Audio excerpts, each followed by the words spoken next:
DElEd परीक्षा के मूल्यांकन में बड़ी गड़बड़ी सामने देखने को मिल रही है, जहां पर सूचना है गाजीपुर और मऊ केंद्रों को लेकर एक महत्वपूर्ण सूचना निकल के आ रही है कि डीएलएड परीक्षा में बोलकर नकल कराया गया था और सचिव को इस बात की जानकारी हुई तो सचिव ने परिणाम को रोक दिया है। थर्ड सेमेस्टर और प्रथम सेमेस्टर की परीक्षाओं में इस बार नकल को लेकर काफ़ी ज़्यादा सक्रियता पीएनपी सचिव के माध्यम से देखने को मिल रही है। आपको बता दें, डीएलएड सेमेस्टर की परीक्षा में निगरानी तंत्र पर प्रश्न चिन्ह लगते ही समिति के माध्यम से इस संबंध में बड़ा निर्णय दिसंबर के प्रथम सप्ताह में लिया जाएगा। साथ ही साथ गाजीपुर और मऊ केंद्रों पर इस प्रकार की सूचना मिलने पर उस केंद्रों के परिणाम को रोकने का आदेश भी दे दिया गया है। विस्तृत रूप से इसकी क्या सत्यता है, इस वीडियो में हम चर्चा करेंगे।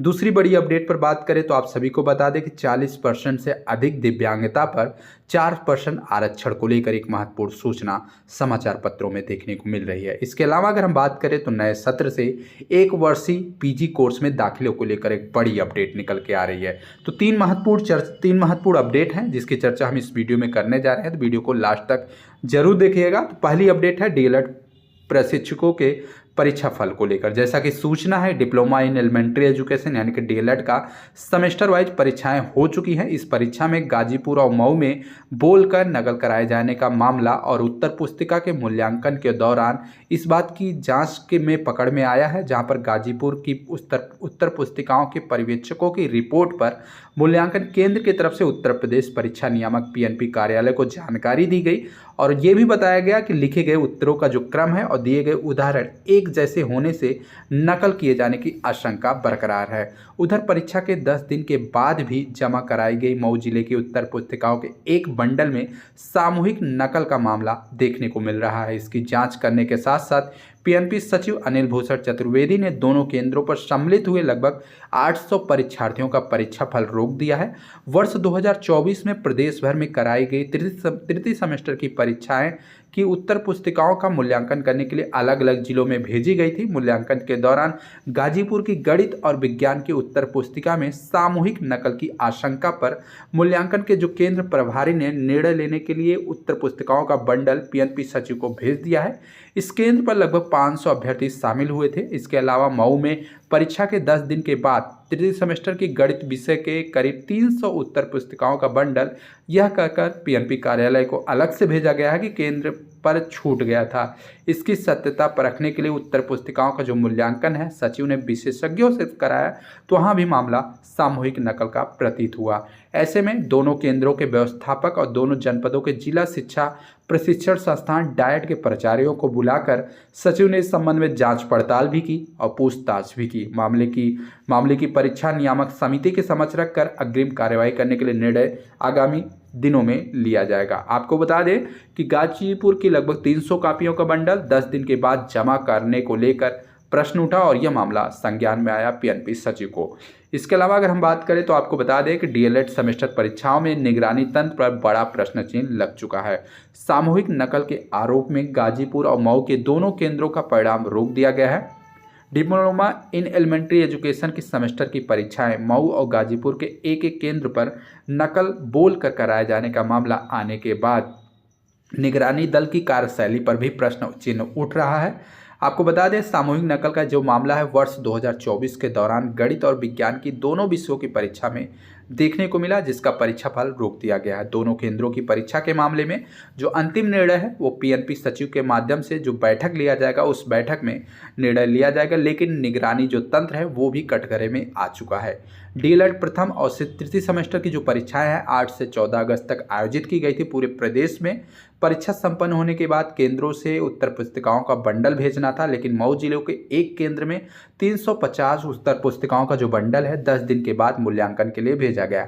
ऐसे में मामला संदिग्ध मानते हुए उत्तर प्रदेश के जो परीक्षा नियामक प्राधिकारी हैं अनिल भूषण चतुर्वेदी ने कहीं न कहीं डायट के प्रचार से पूछताछ की और ये भी बताया, जानकारी निकल के आई कि बंडल छूट गया था। पीएनपी सचिव ने गणित विषय के विशेषज्ञों से संबंधित उत्तर पुस्तिकाओं का मूल्यांकन कराया तो सामूहिक नकल की स्थिति सामने आई। इसी तरह गाजीपुर में भी गणित और विज्ञान की लगभग 500 उत्तर पुस्तिकाओं का मूल्यांकन करने वाले केंद्र ने सामूहिक नकल की रिपोर्ट के मामले में निर्णय लेने के लिए पीएनपी कार्यालय को उत्तर पुस्तिकाओं का बंडल भी भेज दिया है। और यहाँ यह प्रश्न भी है कि सुचितापूर्ण परीक्षा संपन्न होने की जो जिम्मेदारी है वो निगरानी तंत्र की थी, लेकिन निगरानी तंत्र कहाँ था, कक्ष में लगे सीसीटीवी की क्रियाशीलता की भी परख हो रही है और दिसंबर के पहले सप्ताह में समिति की बैठक लेते हुए परीक्षा को लेकर निर्णय लिया जा सकता है और जो समिति जो निर्णय लेगी उसी के आधार पर गाजीपुर और मऊ के केंद्रों में जो परीक्षा फल रोका गया है उसका परिणाम घोषित किया जाएगा। इसके अलावा दूसरी बड़ी अपडेट पर बात करें तो आपको बता दें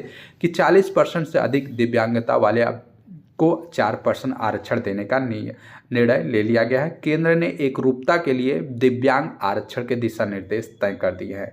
बाद के पदोन्नति वाले सभी पद दिव्यांगों के लिए आरक्षित रहेंगे।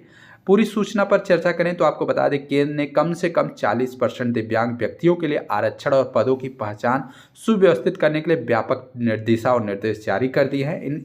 इसमें से ऐसे पदों को समय समय पर पहचान और उनका मूल्यांकन करने के लिए समितियों का गठन अनिवार्य कर दिया गया। साथ ही साथ दृष्टिबाधित, चलने फिरने में अक्षम, श्रवण बाधित और बौद्धिक अक्षमता सहित विभिन्न श्रेणियों में सीधी भर्ती और पदोन्नति में 4% आरक्षण का भी प्रावधान किया गया है। ये भी बताया गया है यदि कोई पद दिव्यांगों के लिए उपयुक्त समझा जाता है तो उसके बाद के पदोन्नति वाले सभी पद दिव्यांगों के लिए आरक्षित रहेंगे। यह दिशा निर्देश दिव्यांगजन अधिकार अधिनियम 2016 की अनुरूप रहेंगे और यह कदम दिल्ली हाईकोर्ट के द्वारा दिव्यांग के अधिकार अधिनियम 2016 के क्रियान्वयन में विसंगतियों को चिन्हित करते हुए पदों की पहचान करते हुए अधिकृत कार्रवाई के निर्देश विद्यालय संगठन केवीएस जैसी संस्थाओं की आलोचना करने के बाद उठाया गया है। नया दिशा निर्देश का जो उद्देश्य है केंद्र सरकार के प्रतिष्ठानों में दिव्यांग व्यक्ति को रोजगार में समावेशिता और निष्पक्षता और एकरूपता सुनिश्चित करने के लिए बनाया गया है। तो आप सभी को बता दें केंद्र ने एकरूपता के लिए नया दिव्यांग आरक्षण दिशा निर्देश जारी कर दिया है कि 40% से अधिक दिव्यांग वाले को 4% का आरक्षण भी दिया जाएगा। इसके अलावा अगर हम बात करें तो एक बड़ी अपडेट निकल के आ रही है कि नए सत्र से 1 वर्ष पीजी कोर्स में दाखिला मिलेगा। प्रोफेसर देवेंद्र कुमार सिंह की अध्यक्षता में एकेडमिक काउंसलिंग की बैठक हुई थी और 1 साल के पीजी ऑर्डिनेंस को मंजूरी मिल चुकी है। पूरी खबर पर चर्चा करें तो लखनऊ से बड़ी अपडेट है कि नेशनल पीजी कॉलेजों में अब 2025 और 2026 से पोस्ट ग्रेजुएट पाठ्यक्रम में 1 वर्षीय पोस्ट ग्रेजुएट पाठ्यक्रम का मौका दिया जाएगा। इसमें प्रवेश लिया जा सकता है। शनिवार को जो प्रचार है देवेंद्र कुमार सिंह की अध्यक्षता में एकेडमिक काउंसलिंग की बैठक हुई जिसमें 1 साल के पीजी ऑर्डिनेंस को मंजूरी दे दी गई है। आपको बता दें इस बैठक में उज्ज्वल रमण सिंह और इनके साथ साथ अन्य अधिकारी भी मौजूद थे, जहां पर प्राचार्य प्रोफेसर देवेंद्र कुमार सिंह ने बताया कि 1 साल के पीजी का कोर्स नए सत्र से लागू किया जाएगा। यह कोर्स 2 सेमेस्टर का होगा। 4 साल का स्नातक करने वाले अभ्यर्थियों को इसका मौका दिया जाएगा। आपको बता दें 7.5 CGI उससे ऊपर पाने वाले ग्रेजुएशन विथ रिसर्च और उससे कम वाले ग्रेजुएशन विथ ऑनर्स डिग्री मिलेगी और कॉलेज में पीजी के 11 पाठ्यक्रम संचालित रहेंगे। बैचलर ऑफ पब्लिक हेल्थ शुरू होगा। प्रचार ने यह भी बताया कि कॉलेज में अभी मास्टर ऑफ पब्लिक हेल्थ पाठ्यक्रम संचालित है। नए सत्र में बैचलर ऑफ पब्लिक हेल्थ का भी कोर्स शुरू किया जाएगा। बोर्ड ऑफ स्टडीज से पास होने वाले एकेडमिक काउंसिल ने भी मंजूरी दे दी है और ये भी 4 वर्षीय प्रोग्राम रहेगा। मल्टीपल एग्जिट एंट्री रहेगी। कोई भी 12वीं पास इसमें प्रवेश ले सकेगा। इसके अलावा अगर हम बात करें तो आप सभी को बता दें एकेडमिक काउंसलिंग के जो संयोजक हैं प्रोफेसर राकेश जैन ने बताया कि भारतीय ज्ञान परंपरा पर आधारित अंग्रेजी विषय के 6ठे सेमेस्टर में एक माइनर पेपर भी शामिल किया गया। इसमें व्याकरण, नाट्यशास्त्र, नौटंकी, हिंदुस्तान और रासलीला, रामलीला के बारे में पढ़ाया जाएगा। कला संकाय को छोड़कर अन्य संख्या में छात्र छात्राएँ प्रवेश ले सकते हैं। इसके अलावा BA GMC में 5वें और 6वें सेमेस्टर में छात्र और छात्राओं के साथ साथ अन्य स्पोर्ट्स, जर्नलिज्म और हेल्थ कम्युनिकेशन के पेपर भी जोड़े गए हैं। इसे नए सत्र से शुरू भी किया जाएगा। तो आप सभी को बता दें कि नए सत्र से नए 1 वर्ष पीजी कोर्स में दाखिला मिलना शुरू हो जाएगा। नेशनल पीजी कॉलेज में अब 2025-2026 से 1 वर्षीय पीजी कोर्स का दाखिला शुरू कर दिया जाएगा। तो ये महत्वपूर्ण अपडेट थी। वीडियो को शेयर कर दीजिएगा। चैनल के माध्यम से समय समय पर इसी प्रकार की महत्वपूर्ण अपडेट आपको चैनल पर मिलती रहेगी। धन्यवाद।